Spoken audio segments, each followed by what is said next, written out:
16 বছর ধরে একই দেহে দুই মন। মার্কিন দেশের কান্ট্রি দুই কিশোরীর কারমেন আর লুপিতার জীবনের কাছে চাহিদা এমন কিছু অসাধারণ নয়। আরও তারা 5টা সমবয়সী কিশোরীর মতোই হোমটাস্ক করতে চায়, বন্ধুদের সঙ্গে আড্ডা দিতে চায় আর একটা থুড়ি দুটো ড্রাইভিং লাইসেন্স পেতে চায়।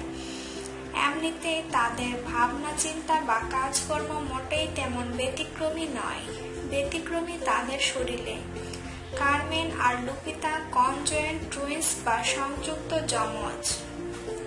কারমেন আর লুপিতার একটি করে হৃৎপিণ্ড, দুটি করে হাত, একটি করে ফুসফুস থাকলেও তাদের পাঁজরের খাঁচা থেকে শরীরের বাকি অংশ কমন।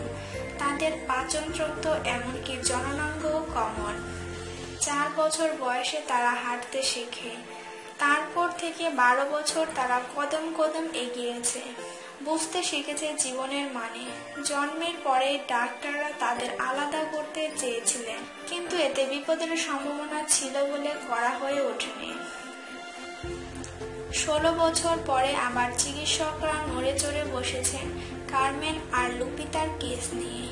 তাদের বক্তব্য, এই সময়ে তাদের আলাদা না করলে বিপদ দেখা দিতে পারে দুজনেরই। কিন্তু আন্তর্জাতিক সংবাদ মাধ্যমকে দেওয়া এক সাক্ষাৎকারে কারমেন আর লুপিতা দুজনেই জানিয়েছেন তাদের এই অস্ত্রোপচারের মত নেই, কারণ তারা এই 16 বছর ধরে যে জীবনযাপনের অভ্যস্ত হয়ে পড়েছে তাতে তারা পরস্পর থেকে আলাদা হলে মানসিকভাবে ভেঙে পড়বে।